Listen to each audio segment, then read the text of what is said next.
اتصالات الجزائر اتصالات الجزائر اتصالات الجزائر. برافو.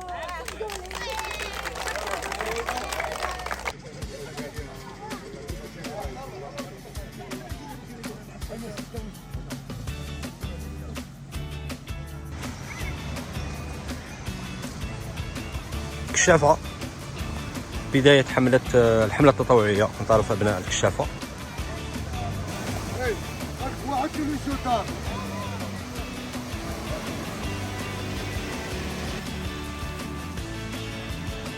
شكرا جلال. شكرا رياض راه بدا هنايا. المهم حنا غادي نسيو بنت واحد المرشطة حيت هنايا نديرو واحد الجدارية صغيرة.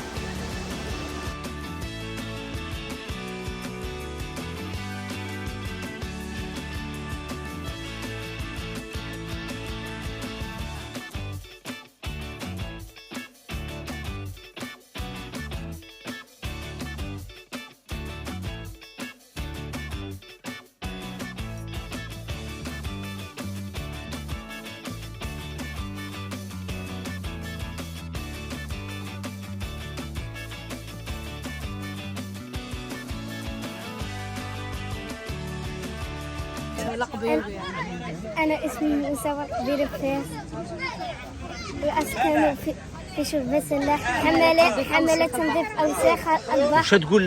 شتقول للمواطنين؟ تقول لهم وسخوا الحالة ولا نطفوا الحالة؟ نطفوا الحالة. نطفوا الحالة. خلي بلاصتك نقية. شاك دير؟ السلام عليكم. ما جينا نقيو البحر ومع الجزائر ربي يحفظهم، وكل حاجه اللي جينا نتواحى موراها. السلام عليكم.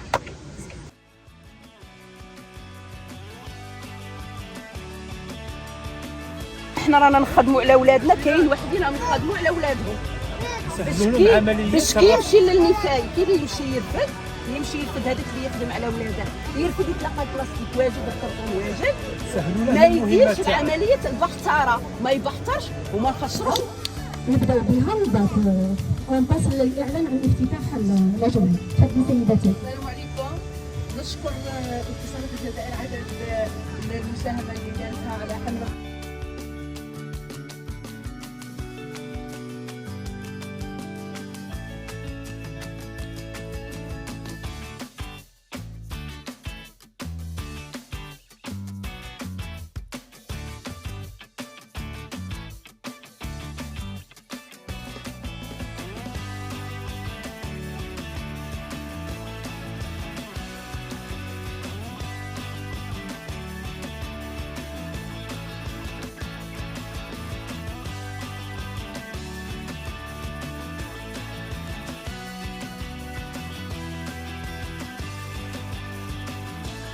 هنا رسم اجباريه هم رايحين كامل لكوليك دالجيري تيليكوم هم رايحين يساهموا في الرسم، هم رايحين يمدوا الميساج لجميع الحاضرين في الشواطئ باش يحافظوا على نظافه المحيط، يحافظوا على نظافه الشواطئ تاعنا.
بعد بسم الله الرحمن الرحيم، الحمد لله نهاية هذه التجربة اللي كانت ناجحة، هذا بفضل تضافر جهود جميع من شارك في هذه المبادرة، وهي تنظيف شاطئ البئر، وحيث تخلل هذه عملية التنظيف عملية تزيين الجداريه التي كانت ببراعم اتصالات الجزائر وفوج الكشافه الاسلاميه المناره.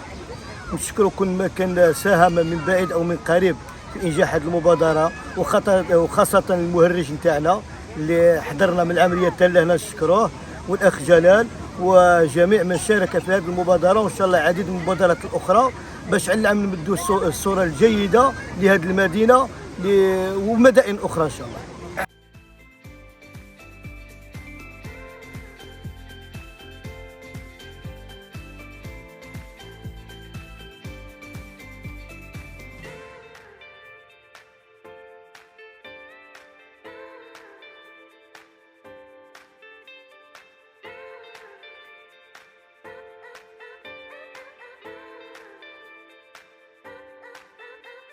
Donc, بسم الله الرحمن الرحيم. نكون وصلنا للنهاية. ما نقولش النهاية، لكن النهاية تاع البداية صورة. دونك العمال يعني تشغيل ومع الشريك الاجتماعي اليوم قررنا هذه سيمبوليك فوالا سي بور الحافة والزعفران كيف غادي في هذا